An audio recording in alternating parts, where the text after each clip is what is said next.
Welcome back to Understanding VC. I am your host Rahul. Today, my guest is Nitin Sharma. Nitin is a co founder and general partner at Antler India and the global blockchain lead at Antler. Antler is a startup generator and early stage venture capital firm based in Singapore, backing technology companies globally. Prior to that, with his micro VC fund First Principles, Nitin built a thesis driven proprietary portfolio of 40 angel investments backed by marquee investors. Also, as a founder of Encrypt Blockchain, he has been instrumental in fostering India's blockchain ecosystem and has invested in 16 blockchain projects since 2017.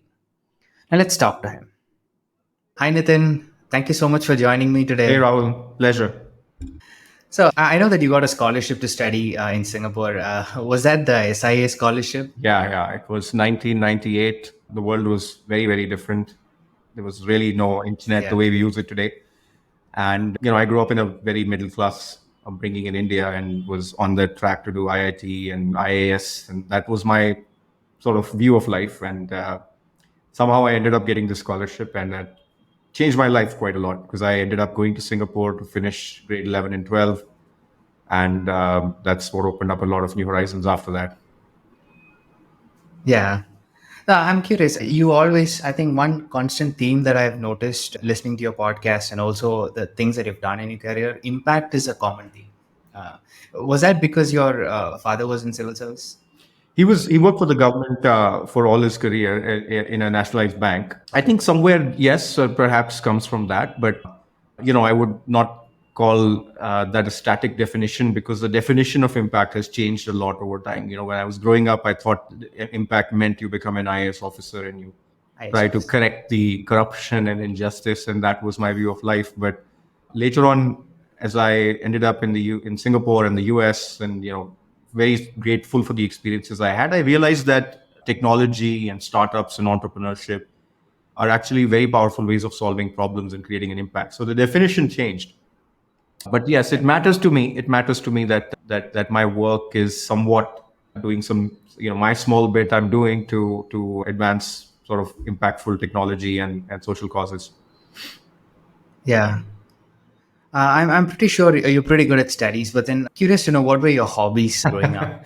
Yeah, I mean, I was very quintessential, studious. Although I don't think I studied as much, but I was definitely inclined quite intellectually and very stereotypical, get scholarships and try to go for the highest rank kind of upbringing.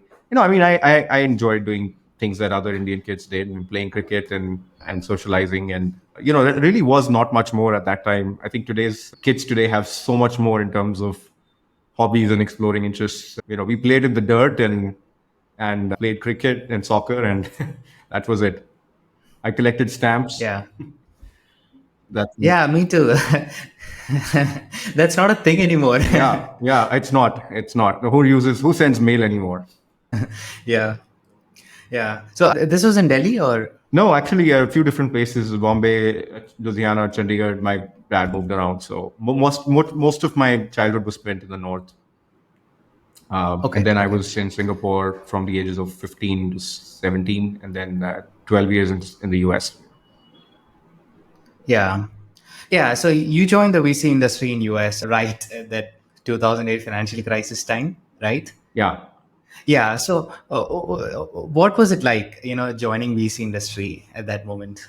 Yeah, Like, it's very strange because a lot of people who've entered investing in venture in the last decade or so have had a yeah. very singularly upbeat experience. Things have just gone up, Yeah. up, and up. And a lot of young VCs don't really know how to navigate a downturn. I was not looking for a job in venture. Venture was a real cottage industry about 15 years ago. I thought I started my career in, I did engineering, economics, math, a triple major in college in Los Angeles. And then I started in mergers and acquisitions for tech companies in San Francisco at UBS. And my worldview at that time was, I'll maybe end up in private equity or a hedge fund. But because I was in the valley, you couldn't escape the lure of sort of startups and tech. And Facebook was just taking off. And so, on one hand, we were working with multi-billion-dollar deals with Rupert Murdoch and News Corp selling assets, and on the other end of the extreme, I saw we were dealing with pre-revenue, pre-product startups. But that part fascinated me quite a lot. And I assumed venture was a place where old people who had sold companies went and deployed their own money. And, from an information access, knowledge, network perspective, it was a very closed industry. It is very different today. But at that time, I wasn't looking for a career in venture. As it happens in life, most of the best things are serendipitous. And New Enterprise Associates was one of the largest, actually the largest VC fund at that time. And only a few funds like Sequoia, NEA were expanding to do larger deals. And that's where they felt someone young could come in and help, right? Because what do I, as a 25, 28-year-old, have to teach anyone about running a business? But when you start doing larger deals, some of that skill set can be helpful. And so that's what it took me to. I luckily got recruited. Very, very grateful to have learned the ropes of this business from some of the world's best investors at NEA.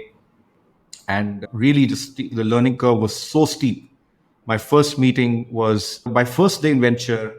I sat in on us approving some $50 million investment in a company called Protostar, which was basically, let's say, sending satellites. And then the next day it was gaming, and the next day it was e-commerce. And I realized how much learning there is to be done, and how steep that learning curve is. And it was a very inverted pyramid structure. I was the only associate, actually one of two associates supporting maybe 7 or 8 senior partners. So very steep learning curve, very inverted pyramid. So you basically, and you have no idea how to run anything or invest in venture. And you're working with people who have done it for 30 years. So you really get challenged to up your game and be humble and learn. And you realize how stupid you are every day. You realize how little you know. And that's been a gift, I think, for me. And then the other aspect, as you pointed out, was that it was happening in the aftermath of the financial crisis. So for the first 12 months or so, I don't think I saw any up rounds. I saw bridge rounds. I saw Yeah. layoffs. And I thought that venture was really about, helping companies navigate tough times. And finally, in 2009, 10, of course, I saw a lot of things go up as well. But, that experience was a nice crucible to make me understand what venture actually is. What has happened in the last 5 to 10 years has been kind of an aberration. It was a boom cycle which lasted for a long time. But actually now, we are back in times where the fundamentals matter and good founders and good companies are built the right way. Yeah. What would you say was the most important lesson that you learned from your time at NEA? Um, I think being able to think big is not something that's natural. Even if you come from very analytical backgrounds like consulting, banking, or engineering, etc., right? And you really start to notice what is wrong with something. Yeah. So I think one anecdote or one gist of venture which crystallized things in my head came from one of my mentors and somebody who recruited me at NEA, a very successful VC called Harry Weller, who unfortunately passed away a few years back, very untimely and far too young to pass away. But he had this knack of seeing the best in people, sometimes before they saw it themselves. And his philosophy of venture was anybody can find out what's wrong with a business. When you come from analytical backgrounds, it almost feels like you're smart to be able to say, oh, this can go wrong. The margins are not high. The working capital may not work. Yeah. The technology is okay, blah, blah, right? All the buzzwords that we throw around. But great venture capital is not about looking at what can go wrong, but what can go right. And to be able to imagine if it goes right, how will the world change? Will it really disrupt an industry, a value chain? Will it create a new category? Is this an iconic founder? And so, the potential to create an iconic company. Things like that are very hard to pick up early in your career. It only comes from experience and pattern recognition, which is why, we see as an apprenticeship business like the medieval times. You had these guilds and apprentices. And I think that what Harry taught me, or what my time at NEA taught me, was that venture kind of comes down to two things, right? If that founder, if he or she is saying is right, if everything goes right, what does the world look like? Is it big enough? And secondly, are you looking at a founder who will walk through walls and do everything necessary to make it happen? And that's it. There is really nothing more to early stage venture capital. Late stage, you have many other considerations. But those two things, right? To be able to imagine big, what does big look like, is a skill that I'm still trying to hone after 15 years. Yeah. Yeah. Well, Vinod Gosla has been tweeting a lot these past 2 days, and I came across a tweet that he did, I like posted yesterday or something, where he says something like this. Yeah, if you bring like a, a non-consensus opportunity to a PE guy, he would still look at the top line. He will not still be. I mean, his argument at least is that he'll not be able to see the how big this can get. Yeah. How different is it like becoming a VC in the US when compared to becoming one in India? So, one of the things I did after my initial period at NEA, where I finally learned how to analyze investments at venture and also start to earn the trust of founders. I think there are three phases. One is you learn how to become, you learn the basics of venture investing. The next thing is you try to learn the ability to support, influence founders, and add value. I know that's a cliched thing, Yeah. but a lot of it comes from operating knowledge. So I'll share another anecdote. You didn't ask me this question, but I will still answer it. One of the things I did, I led our first investment in EdTech, co-led our Yeah. investment in a company called EverFi on the East Coast. And I then went and worked at EverFi for a year. And I just wanted to understand what it is like to build something. Because, I had, in banking and VC, I had seen the side of writing memos and making models and sitting in these very plush offices. But I went from that to a garage, literally a garage. We were just funded at, with a sizable Series A, but it was literally just a team of 5 or 6 people. And went through that phase of a hyper growth phase. We quickly went to 50 people, acquired a company that I found in Boston, and I wore some hats, including sales and product, for a few months. And so, and I got my ass kicked. I failed a lot, and I realized how hard it is to build something, and how easy it is to analyze and criticize. And Yeah. that, to your question, is, I think, because the USBC has had many more people proportionally who have gone through an experience on the operating and entrepreneurial side. Typically, you Yeah. have a different level of empathy and a different level of support. And also, look, the ecosystem's far more mature, right? People have gone through many, many iterations. So I mention all that because it really informed my style. After my time at EverFi, I realized how empathetic one needs to be at early stage as a VC, and how the way you add value is not by talking, but by trying to actually solve some problem for the founder. And that's something very hard for young people, anyone young in VC, to pick up. And so I struggled through that also. I think some other differences. So one is maturity of the ecosystem, right? Very different. And that means Yeah. that people are faster at iterating. I think they're also less, founders in the US are a little less emotionally attached. And so the process of, if something's not working, going to the next thing is faster. I think a lot of Indian founders, also because of the economics in India, you can stretch out something for a long time, even if it's not working. And Yeah. frankly, it's a very hard decision, because on one hand, the founder, you don't want to question the founder's belief in what they're building. This is their baby. On the other hand, sometimes things are very obviously not working. Uh, so some founders are able to strike that balance quickly and say, okay, I'm going to give it 3 months. If it doesn't work, I'm going to shut and move on. Some founders Yeah. I feel like, end up dragging it for a while. And we see a lot of zombie startups in India for that reason, right?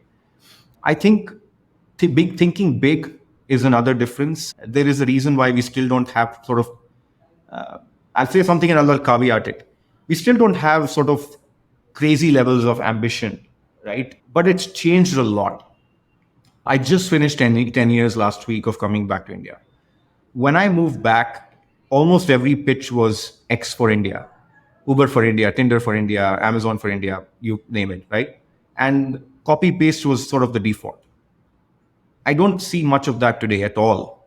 In fact, and I love that, right? Indian founders today are thinking more originally. We have more on the ground innovation. We have more things to do in India or in various sectors. So founders are, both in terms of their experience and in terms of their thought process, far, far more mature than 10 years ago. But I think at some level, still, I don't see sort of the crazy ideas yet.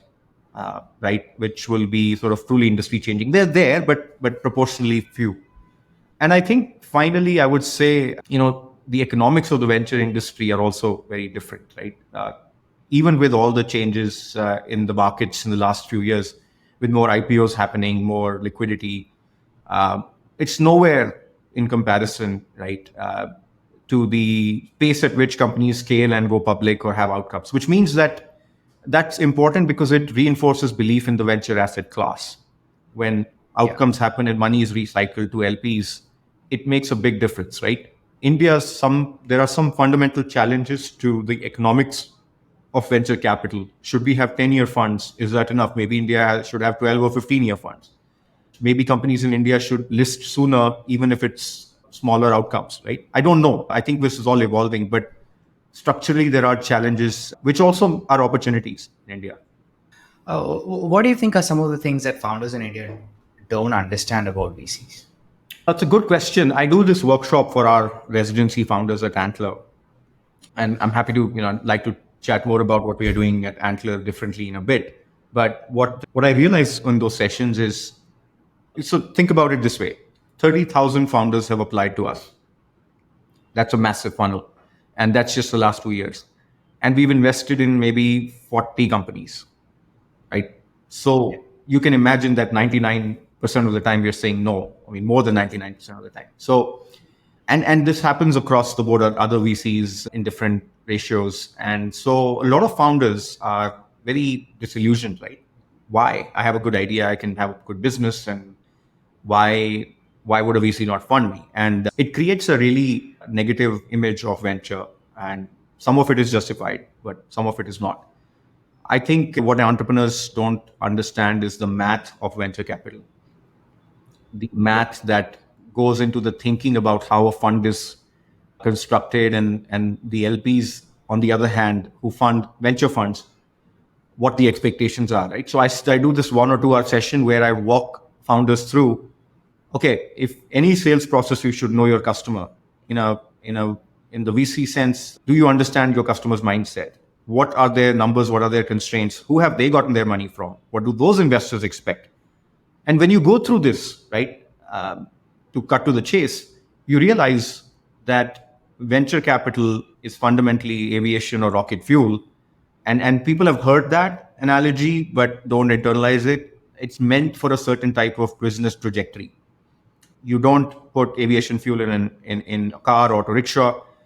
There's nothing wrong with a car or auto rickshaw. There can be great businesses built a certain way, but venture forces a certain trajectory. You have to become big with a capital BIG, and fast. So the combination of big and fast is not natural to most businesses, and especially in a high friction, low trust country like India. So very few things can generate the kind of returns. And Nitin from Zerodha pre-tweeted the last week something about TAM and overestimation of TAM, and that's something which has also been a hot topic for a while. And I think he's partially right. I mean, largely right. India TAM and India scaling for a lot of businesses doesn't fit the way venture returns can be expected. When you look at what needs to happen in a 5 to 7 year time frame. And I think if founders understood this better in India, they would look at whether venture is right for them at all. And this obsession with ventures needs to stop. I think we have glorified venture too much in India. Like, I don't find VC to be that glamorous, honestly. I don't know why so many people.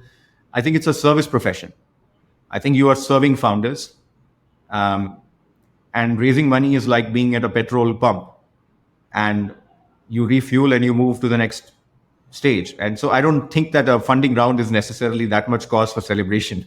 You don't celebrate every time you go to a petrol pump, right? So I think venture funding, venture rounds, taking venture capital is being far too glorified. It is right for a certain kind of business, and it is wrong for most other kinds of businesses.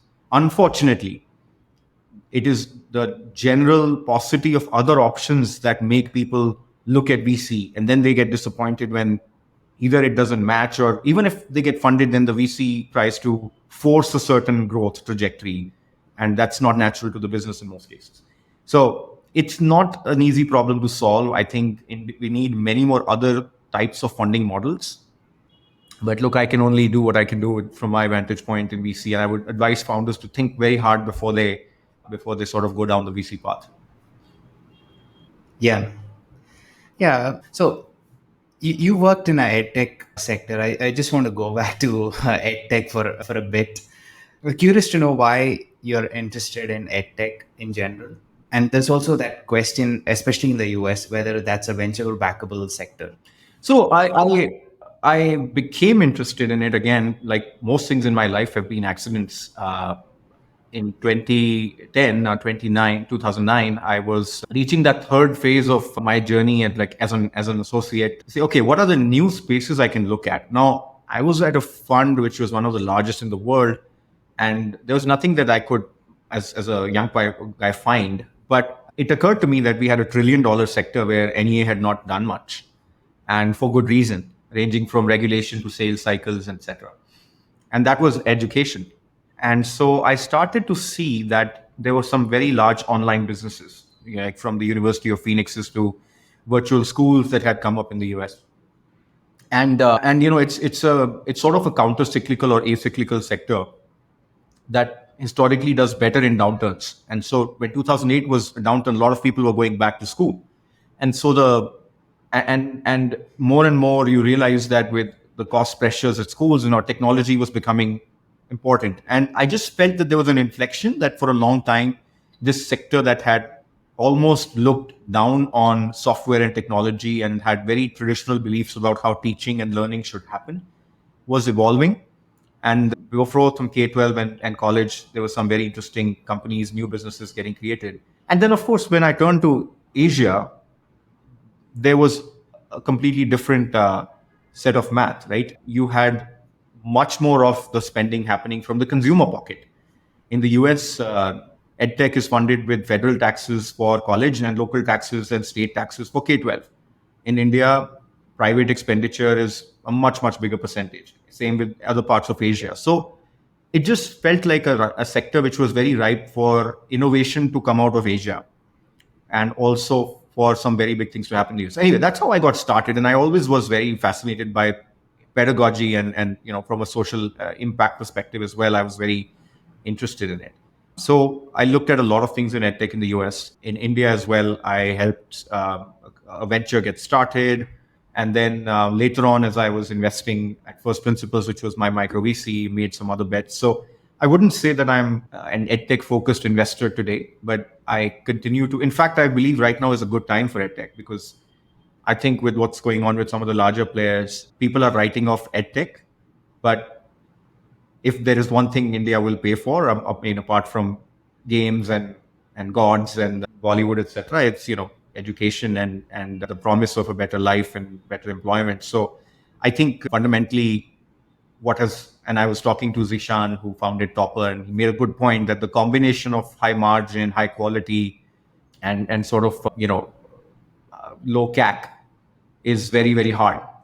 And so Very I hard, think yeah. though there's some triangle of what kind of businesses can create that. And I think there'll be a new wave of edtech companies in India with fundamentally better economics. I'm absolutely positive on this sector, and hopefully we'll do more through Antler. Yeah. I think the fact that, if you bring in AI to this, a lot of things can be a little bit more scaled up fast. I think it's the number one space for me from an India perspective in terms of where AI will make the most biggest impact, right? I think not just the cliched, everybody who's not able to afford a quality school can now get a tutor. Sure, that's one thing, right? The social impact aspect of it. But I think when you layer this on top of our existing challenges, it's fascinating when you look at all the self-learning that this could enable at a cost and quality which was not possible a few months back. So I don't know what the right businesses to come out of that yet. We are spending some time thinking about it.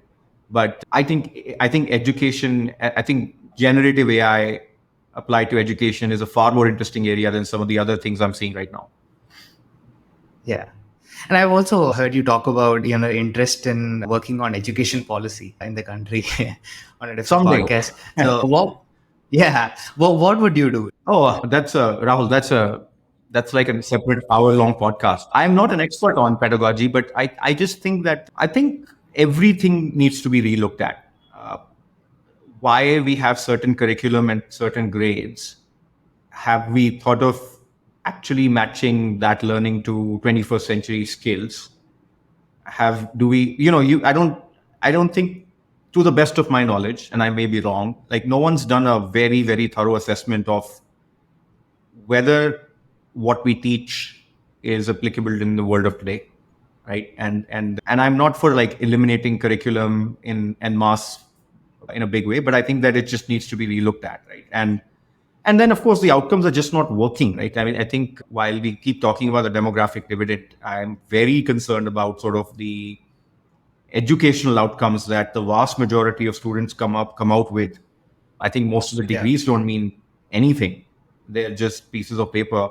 And when you go beyond sort of the lucky top 10, 15%, I highly doubt that the educational outcomes we are delivering to millions of children and young people are well suited, especially in the new world of AI, where sure, some of it is just about productivity gains and 10x, but there will be massive displacement in some areas, and I'm not sure what that will mean for India. Yeah. Yeah. So now I'd like to know more about what you guys are doing at Antler. And I understand that you guys are in the company building game rather than the deal flow game that usually VCs are in.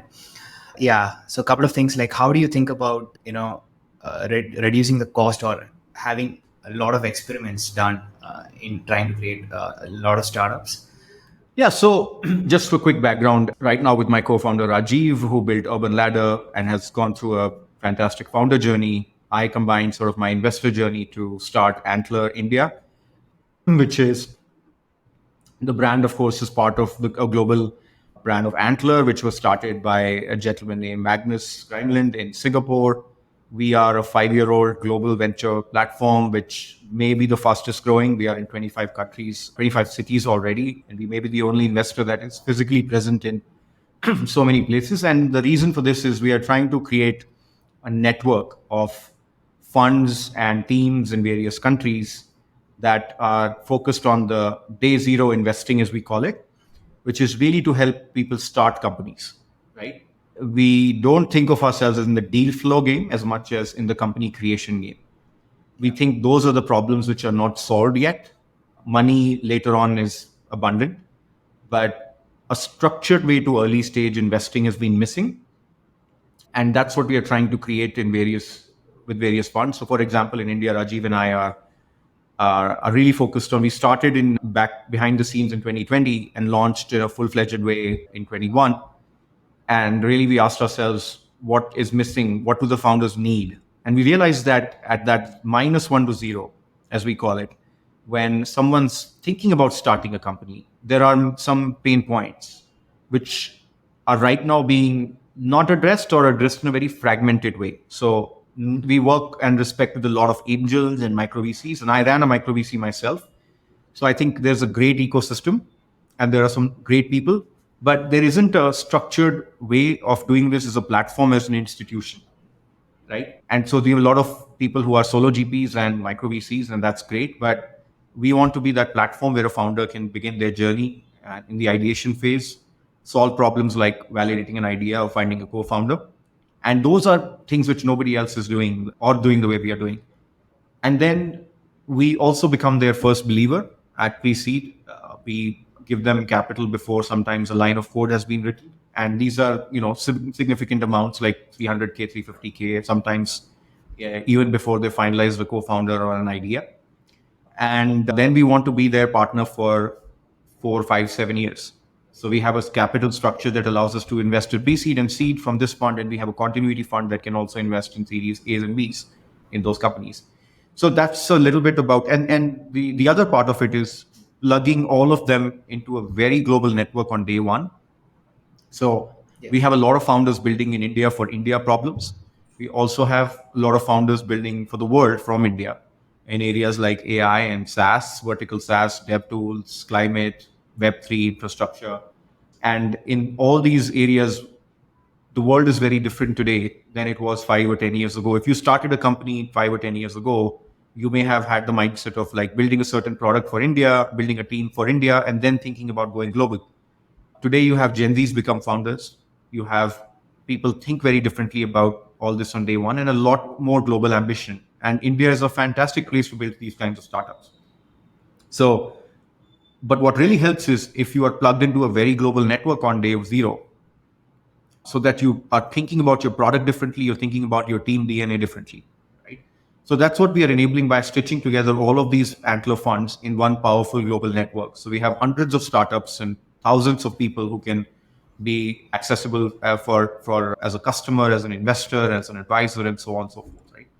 So that's a layer of sort of some background context on Antler in India. I think to your question on what is different about pre-seed, Yeah. fundamentally it's about the founder. We we we don't think that early data means that much because ideas and prototypes and all change quite a lot. But what is far more important is getting the founder right and making sure you have the right founder market fit. So we spend a lot of our time thinking about why someone wants to be a founder. What is it that what makes them the best founder for the kind of venture that they want to build, and have they really thought through who the right co-founder is.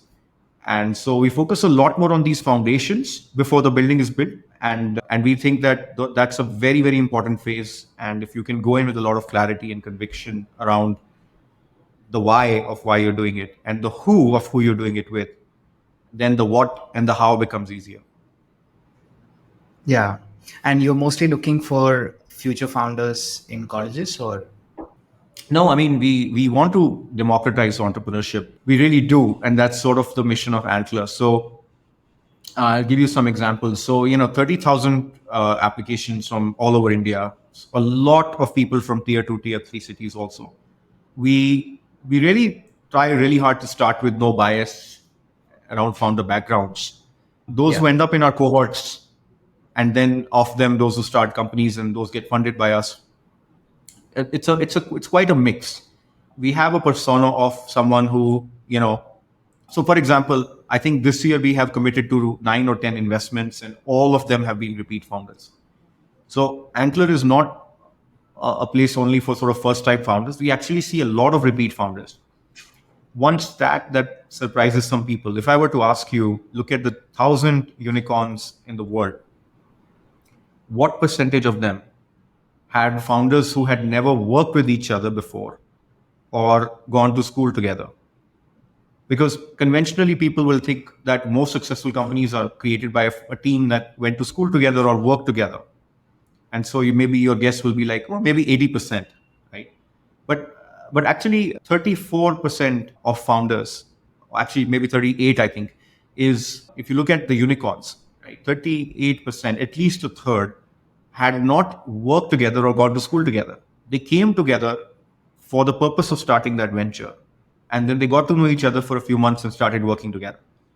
And that's what we are trying to create here, right? With what's called the Antler India residency. So in the residency, you have individuals who come in from various backgrounds. Some are first time founders, some are second time founders. You have some young folks who've spent 2 or 3 years in a startup and now want to start. You have another persona who are like directors or VPs at unicorns who want to start.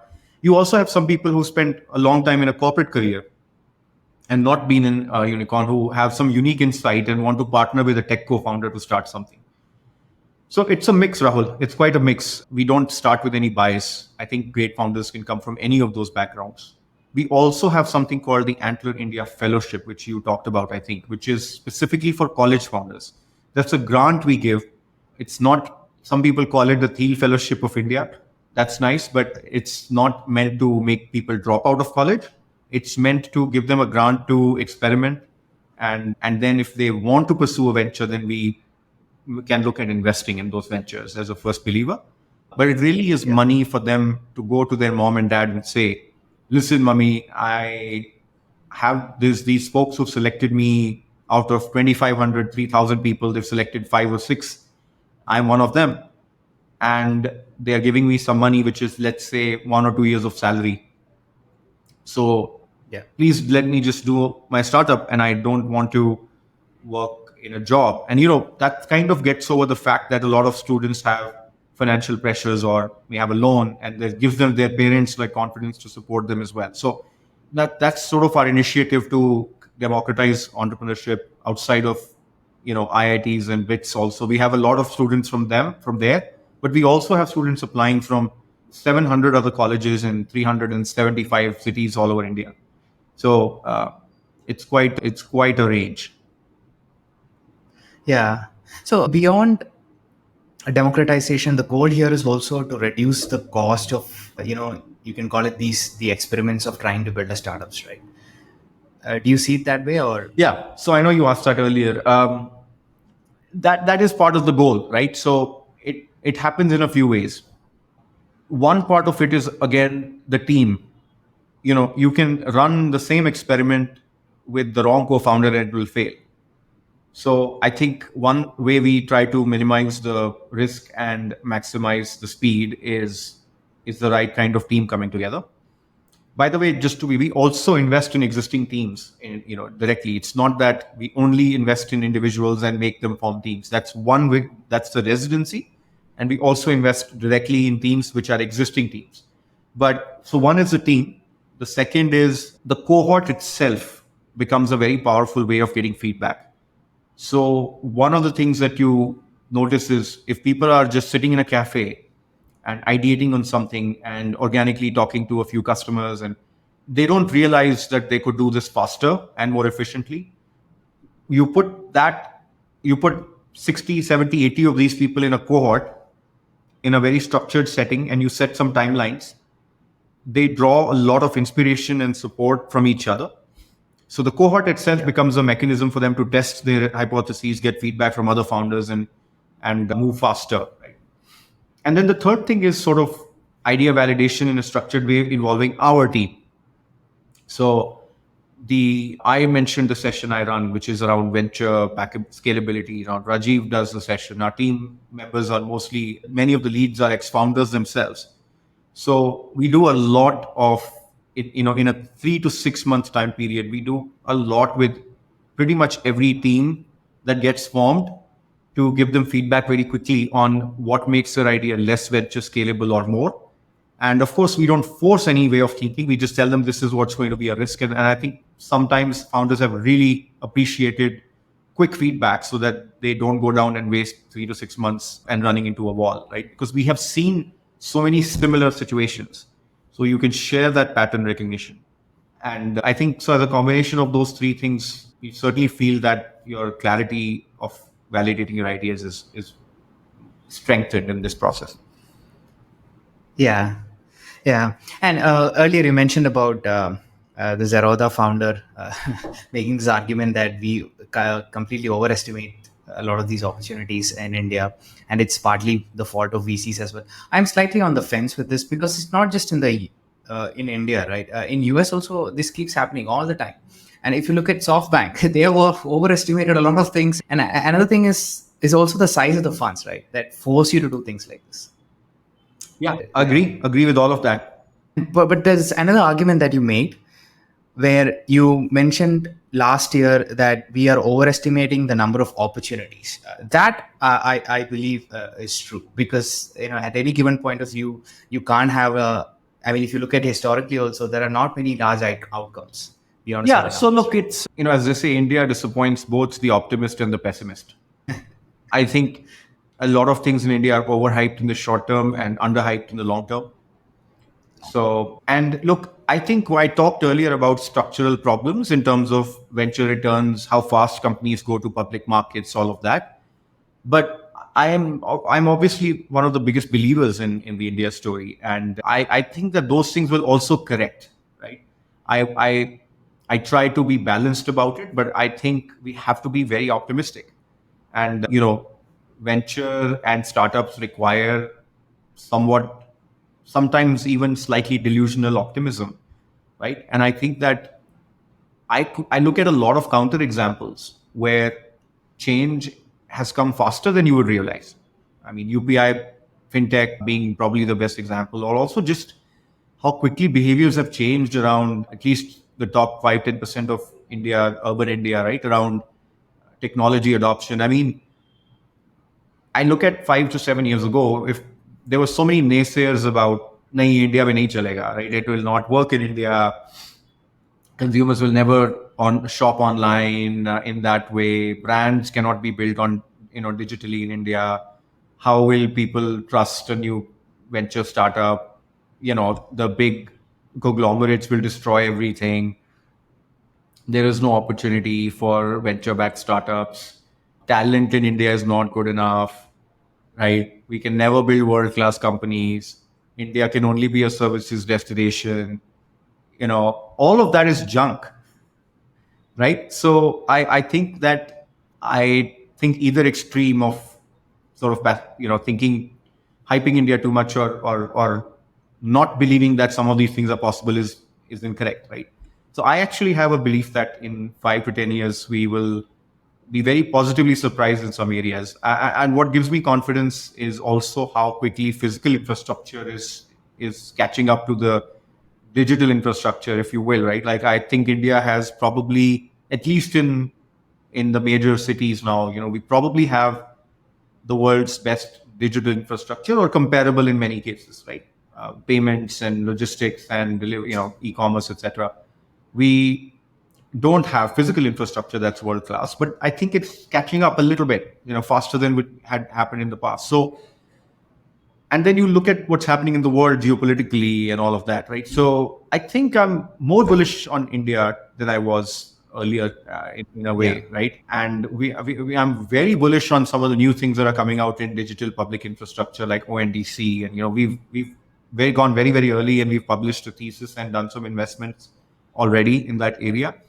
I don't know for sure if 100% I can guarantee that all the stars will align to make ONDC or e-commerce as decentralized as it can be.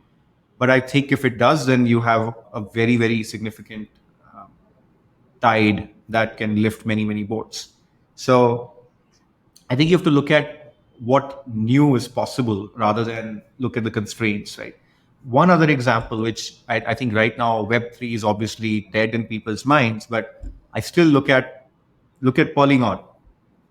One of the beliefs for me has been India was in the 90s, we were a services economy. I mean, on the tech side at least. We started to move towards horizontal SaaS, which was cheaper SaaS, cheaper than some US alternative. Not necessarily Yeah. better, but cheaper. Then you went into areas like developer tools and vertical SaaS and consumer brands where it's not just cheaper, it's better. Or sometimes it's not even cheaper. And but one thing that's not happened is India has not created a platform company. So you go from services to Yeah. products, but not platforms. Yeah. And Yeah. trillion-dollar companies are all platform companies, the Microsofts Platform of the world companies. or Amazons of the world. And how far is it before India creates a platform company? And Polygon, I think, is the first example of the potential of that happening, right, in Web3 to start with. And I think it can happen in many other areas over time. And digital public infrastructure from India provides an interesting template. So, yeah, I mean, I think, long story short, I agree that venture is sometimes not right for most opportunities in India.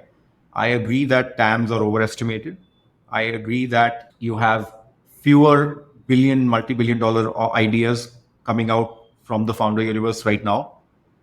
But I think there is plenty of other evidence that should make you bullish and continue to believe in the India story. Yeah.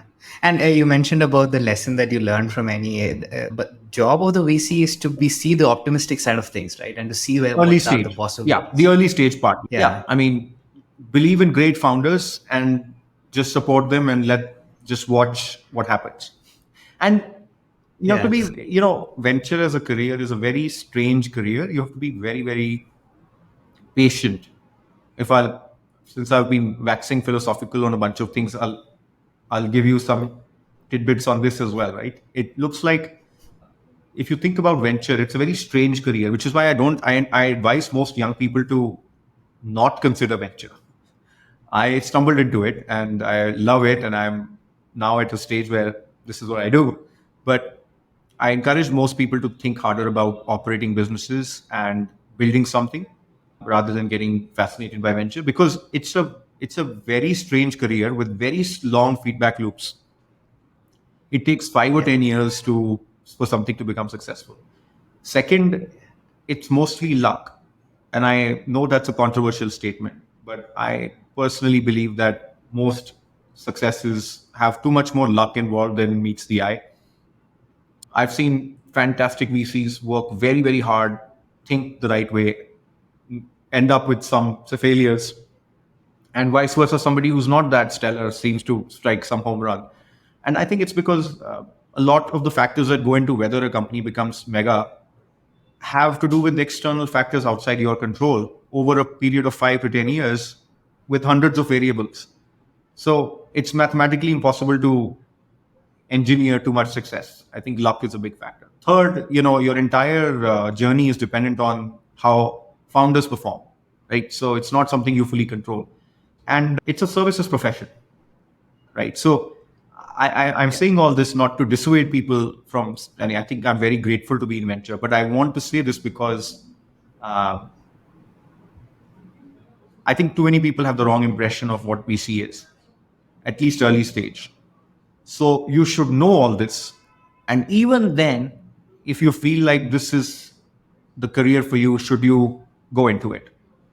Right? Not because it is glamorous or because I think any VC, especially young VCs, if you think about like, I see a lot of cockiness sometimes. And I'm like, why? Like, you are not the main reason why, or you are sometimes not even a reason why a company becomes successful. Like, you are just a facilitator and a check writer, and you're a petrol pump Petrol pump. petrol pump employee. Yeah. Okay.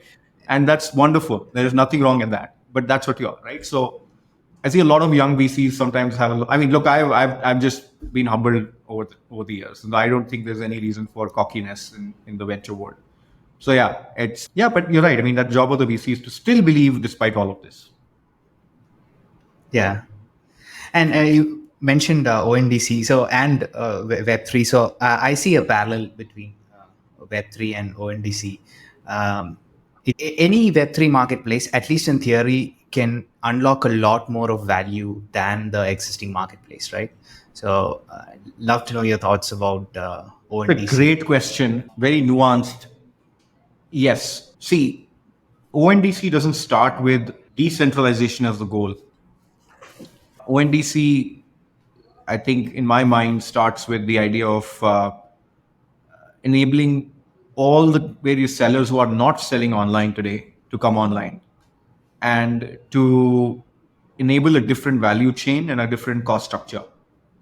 I don't see it as sort of starting with the thesis that a certain e-commerce company is bad and it needs to be disrupted.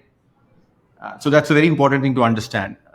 Some people think that ONDC is anti-Flipkart and anti-Amazon. I don't see it that way. I think there is a lot more win-win that can be created for the existing players also. Now, with that caveat aside, yes, both Web3 theoretically and ONDC theoretically essentially create a decentralized way of doing commerce, for example. I think Web3 introduced this concept of bootstrapping a network effect and getting community participation before you build a business and raising from that community almost and making them stakeholders in that common infrastructure. And I think that's a very interesting, powerful idea. And I think we hopefully will have a world where more businesses will be built that way. And I continue to be a big believer in Web3 in general. But this part, I'm a little less sure about today because what ends up happening is that you don't align incentives correctly to bring the right kind of people to support your business. So most of these tokens are, 95% of them will go to zero. It's a matter of when, not if. And one of the reasons is that you don't have a high enough overlap between people who hold these tokens and people who are using your product. So there's too much speculative activity. There's too many people, both on the retail and the investor side, who are not actually believing and participating and building this in the right way. And the community part becomes very, very noisy, etc. Right? So what I find interesting is that ONDC, on the other hand, at least think of India as a starting point. It may not have these behavioral challenges. It may have other challenges, but it will not have this behavior change challenge. It will have more of a ease of use challenge, and perhaps some kind of top down push from large companies coming on, or the government doing something more, or folks like Nandan and the ONDC team, with so much experience and impact that they've created, being involved may be a catalyst to get it started. And if it doesn't have the same behavioral challenges, speculative, all of those aspects, then this one has some positives to maybe realize value sooner, right? That doesn't mean that I'm writing off Web3. I continue to be a big believer. I just think the funding mechanism and the community mechanism is not correctly working right now. And it's too much noise and too much irresponsible scamming of people that has been happening. But I think both these top down, Web3 is more bottom up, ONDC is a bit more top down. I think both these are very important experiments. And I think every kind of experiment should be encouraged. Yeah. The one challenge I see with ONDC is that people associate a particular place that they shop at with some sort of brand, right? So you purchase from Amazon because you have some sort of trust in them.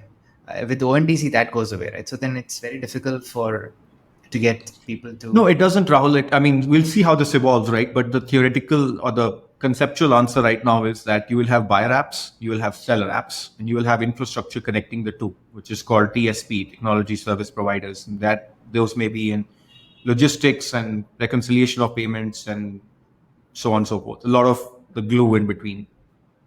Now, existing brands could still be very, very likely powerful buyer apps because they have the distribution and the user awareness brand and all of that. So I don't see that changing. You may still be shopping in the same on the same with the same party and not realize that they are now a buyer app on top of ONDC. But the argument is that right now an e-commerce player has built every part of that infrastructure in India, full stack, from the demand side to the supply side, the logistics, payments, fulfillment. All of this has been built by them, and that is formidable with Amazon and Flipkart's investments. But today, we are still in the very early days of it, right? I don't know the exact number, but borderline, I think it's something like, you could look at India's urban businesses, small businesses, right? And I suppose 70% plus of them have a QR code today. So they are accepting digital payments with UPI, etc. But only 7% of them have sold something online. So there is a big gap between digital payments and digital commerce, the 7 and 70, right? So which means that even though the awareness of digital payments and e-commerce is very high, you have a lot of categories where people haven't come online. Some of it is hyper local, some of it is complex commerce, some of it is categories like paints. Do you buy paints on Amazon? You don't, right?